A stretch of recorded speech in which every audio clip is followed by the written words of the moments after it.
আকাশবাণী খবর পড়ছি চঞ্চল ভট্টাচার্য। প্রথমে বিশেষ বিশেষ খবর। লোকসভায় আজ অপারেশন সিন্দুর নিয়ে আলোচনা হবার কথা আছে। প্রধানমন্ত্রী বলেছেন, অপারেশন সিন্দুর দেখিয়েছে ভারতের ওপর হামলা চালালে তার ফল কি হবে। নভোচারী শুভাংশু শুক্লা দেশে মহাকাশ নিয়ে নতুন উৎসাহ সঞ্চার করেছেন বলে প্রধানমন্ত্রী বলেছেন। সুপ্রিম কোর্টে আজ বিহারের ভোটার তালিকার সংশোধনী নিয়ে একাধিক আবেদনের শুনানি হবে। থাইল্যান্ড ও কম্বোডিয়ার নেতৃবৃন্দ আজ মালয়েশিয়ায় সীমান্ত নিয়ে বিরোধের নিষ্পত্তিতে আলোচনায় বসবে। ভারত ও ইংল্যান্ডের মধ্যে অ্যান্ডারসন তেন্ডুলকর ট্রফির চতুর্থ ক্রিকেট টেস্ট অমীমাংসিতভাবে শেষ হয়েছে। আসছি বিস্তারিত খবরে। সংসদে লোকসভায় আজ অপারেশন সিঁদুর নিয়ে আলোচনা হবার কথা আছে। সংসদ বিষয়ক মন্ত্রী কিরণ রিজিজু আগেই জানান, বর্তমান বাদল অধিবেশনে পাহেলগাঁওয়ে জঙ্গি হামলা এবং অপারেশন সিঁদুরের প্রসঙ্গে ভারতের বক্তব্য নিয়ে আলোচনা হবে। লোকসভার অধ্যক্ষ ওম বিড়লার সভাপতিত্বে বিজনেস অ্যাডভাইজারি কমিটির বৈঠকে এই সিদ্ধান্ত নেওয়া হয়। লোকসভায় বিতর্কের জন্য 16 ঘন্টা সময় বরাদ্দ করা হয় এবং রাজ্যসভা আগামীকাল 16 ঘন্টা আলোচনা করবে। মন্ত্রী আরও বলেন, বিরোধী দলগুলি অপারেশন সিন্দুর নিয়ে আলোচনার দাবি জানিয়ে আসছিল এবং সরকার প্রথম দিন থেকেই এতে সম্মত ছিল। ऑपरेशन सिंदूर पे चर्चा पूरा करने के बाद अगले विषय क्या लेंगे उसका हम बाद में तय करेंगे। इसलिए मंडे से लोकसभा में 16 घंटे के लिए ऑपरेशन सिंदूर पर चर्चा होगी और ट्यूसडे को राज्यसभा में फिर 16 घंटे के लिए ऑपरेशन सिंदूर पर चर्चा होगी। প্রধানমন্ত্রী নরেন্দ্র মোদী বলেছেন, অপারেশন সিঁদুর বিশ্বকে দেখিয়ে দিয়েছে কেউ যদি ভারতের সার্বভৌমত্বের উপর আঘাত হানে তাহলে সে কিভাবে প্রতিক্রিয়া জানাবে। অপারেশন সিঁদুর সামরিক অভিযান দেশ জুড়ে আত্মবিশ্বাসের এক নতুন অনুভূতি জাগিয়ে তুলেছে। তামিলনাড়ুর গঙ্গাইকোন্ডা চোলপুরমে চোল রাজা প্রথম রাজেন্দ্র চোলের জন্মবার্ষিকী উদযাপনে ভাষণ দিচ্ছিলেন তিনি। প্রধানমন্ত্রী বলেন, অপারেশন সিঁদুর প্রমাণ করেছে ভারতের শত্রু এবং সন্ত্রাসবাদীদের কোনো নিরাপদ আশ্রয়স্থল নেই। ভারত তার নিরাপত্তা এবং সার্বভৌমত্বের বিরুদ্ধে যে কোনো হুমকির বিপক্ষে কঠোরভাবে প্রতিক্রিয়া জানাবে। অপারেশন সিঁদুর বিশ্বকে এই স্পষ্ট বার্তাই দিয়েছে। आज का भारत अपनी सुरक्षा को सर्वोपरि रखता है। अभी ऑपरेशन सिंदूर के दौरान दुनिया ने देखा है कि कोई अगर भारत की सुरक्षा और संप्रभुता पर हमला करता है तो भारत उसे कैसे जवाब देता है। ऑपरेशन सिंदूर ने दिखा दिया है कि भारत के दुश्मनों के लिए, आतंकवादियों के लिए अब कोई ठिकाना सुरक्षित नहीं है।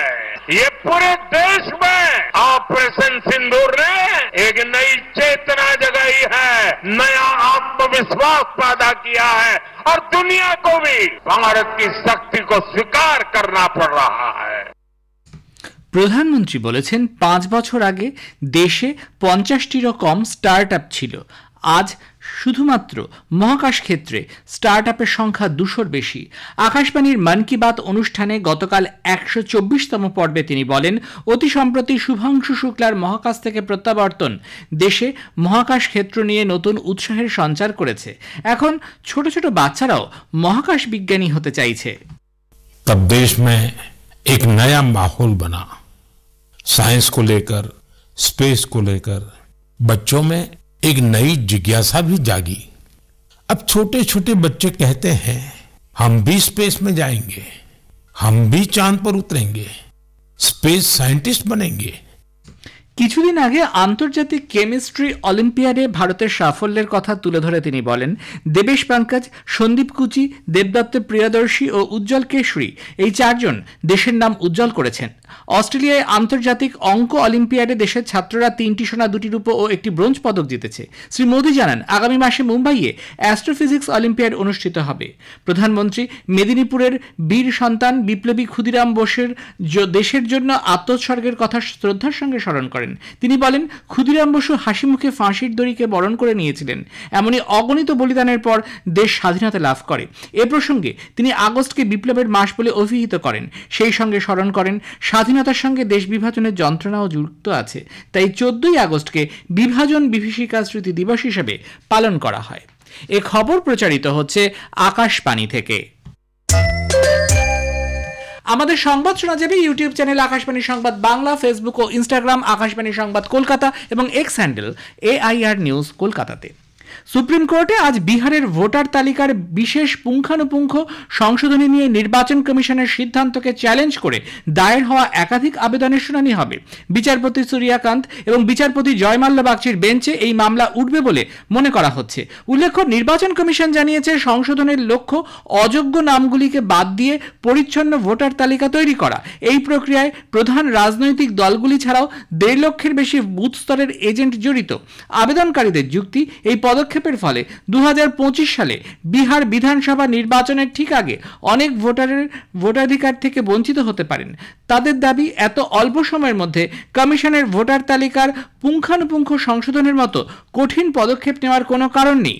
উল্লেখ্য, আগের শুনানিতে আদালত নির্বাচন কমিশনকে আধার, ভোটার আইডি এবং রেশন কার্ডকে প্রামাণ্য নথি হিসেবে বিবেচনা করতে বলেছিলেন। উত্তরাখণ্ডের হরিদ্বারে মনসা দেবী মন্দিরে প্রবেশপথে পদপিষ্ট হয়ে মৃতের সংখ্যা 8, আহত 30। পবিত্র শ্রাবণ মাসের মন্দির প্রাঙ্গণে গতকাল হাজার হাজার ভক্তের সমাগম হওয়ায় এই ঘটনা ঘটে। পুলিশের এক ঊর্ধ্বতন আধিকারিক জানান, ওই অঞ্চলে ইলেকট্রিক শক খেয়েছেন কেউ। এ ধরনের গুজব ছড়ানোয় এই পরিস্থিতির সৃষ্টি হয়। নিহতরা মূলত উত্তরাখণ্ড, উত্তরপ্রদেশ এবং বিহারের বাসিন্দা। প্রধানমন্ত্রী নরেন্দ্র মোদী এবং মুখ্যমন্ত্রী পুষ্কর সিং ধামি এই ঘটনায় গভীর শোক প্রকাশ করেছেন এবং আহতদের দ্রুত আরোগ্য কামনা করেছেন। নিহতদের নিকটাত্মীয়কে এককালীন 2 লক্ষ টাকা এবং আহতদের 50,000 টাকা আর্থিক সহায়তা দেওয়া হবে। থাইল্যান্ড ও কম্বোডিয়ার নেতৃবৃন্দ আজ মালয়েশিয়ায় একটি জটিল সীমান্ত বিরোধ সমাধানের লক্ষ্যে আলোচনায় বসবেন।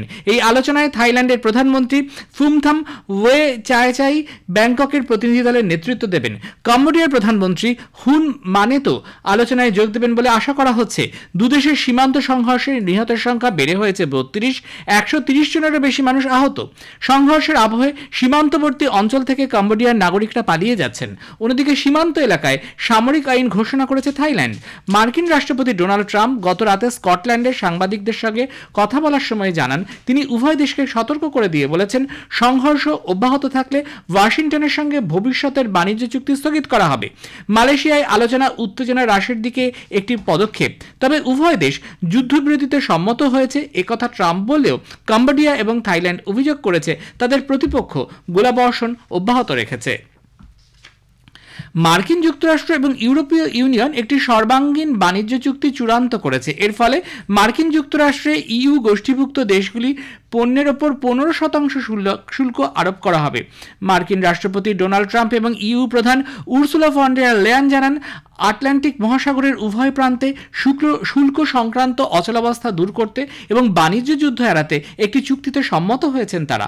এই চুক্তির বিষয়ে এমন এক সময়ে সহমতে পৌঁছানো সম্ভব হলো যখন ইউরোপীয় ইউনিয়নের পণ্য সামগ্রীকে মার্কিন যুক্তরাষ্ট্র 30% শুল্কের মুখোমুখি হতে হবে। ট্রাম্প জানান, ইউরোপীয় ইউনিয়ন মার্কিন যুক্তরাষ্ট্র থেকে $75,000 কোটি মূল্যের জ্বালানি কিনতে সম্মত হয়েছে। এছাড়াও অতিরিক্ত $60,000 কোটি EU মার্কিন যুক্তরাষ্ট্রে বিনিয়োগও করতে রাজি হয়েছে। মার্কিন প্রশাসন জানিয়েছে, পারস্পরিক শুল্ক আরোপের জন্য 1 আগস্টের যে সময়সীমা নির্ধারণ করা হয়েছিল তার মেয়াদ বাড়ানোর কোনো পরিকল্পনা নেই। মার্কিন বাণিজ্য সচিব হাওয়ার্ড লুটনিক জানান, আলোচনার জন্য কোনো অতিরিক্ত সময় দেওয়া হবে না। ইসরায়েল গাজা সংঘর্ষ পরিস্থিতিতে মধ্যস্থতার প্রচেষ্টা নিয়ে মিশরের রাষ্ট্রপতি আবদেল ফাতাহ আল সিসি ফ্রান্সের রাষ্ট্রপতি ইমানুয়েল ম্যাক্রোর সঙ্গে ফোনে কথা বলেছেন। আলোচনায় উভয় নেতা গাজার জনসাধারণের কাছে পর্যাপ্ত ও উপযুক্ত মানবিক সহায়তা সরবরাহ নিশ্চিত করার উপর গুরুত্ব দিয়েছেন। ম্যানচেস্টারে ভারত ও ইংল্যান্ডের মধ্যে অ্যান্ডারসন তেন্ডুলকর ট্রফির চতুর্থ ক্রিকেট টেস্ট অমীমাংসিতভাবে শেষ হয়েছে। গতকাল পঞ্চম তথা শেষ দিনে ভারত দ্বিতীয় ইনিংসে 4 উইকেটে 425 রান তোলে। উল্লেখ্য, ভারতের প্রথম ইনিংসে 358 রানের জবাবে ইংল্যান্ডের প্রথম ইনিংস 669 রানে শেষ হয়। ম্যাচে 17 রান করে 6 উইকেট নিয়ে ইংল্যান্ডের অধিনায়ক বেন স্টোকস সেরা খেলোয়াড়ের পুরস্কার পেয়েছেন। শেষে বিশেষ খবর আরও একবার। লোকসভায় আজ অপারেশন সিঁদুর নিয়ে আলোচনা হবার কথা আছে। প্রধানমন্ত্রী বলেছেন, অপারেশন সিঁদুর দেখিয়েছে ভারতের ওপর হামলা চালালে তার ফল কি হবে। নভোচারী শুভাংশু শুক্লা দেশে মহাকাশ নিয়ে নতুন উৎসাহ সঞ্চার করেছেন বলে প্রধানমন্ত্রী বলেছেন। সুপ্রিম কোর্টে আজ বিহারের ভোটার তালিকার সংশোধনী নিয়ে একাধিক আবেদনের শুনানি হবে। খবর শেষ হলো, এরপর শুনবেন স্থানীয় সংবাদ।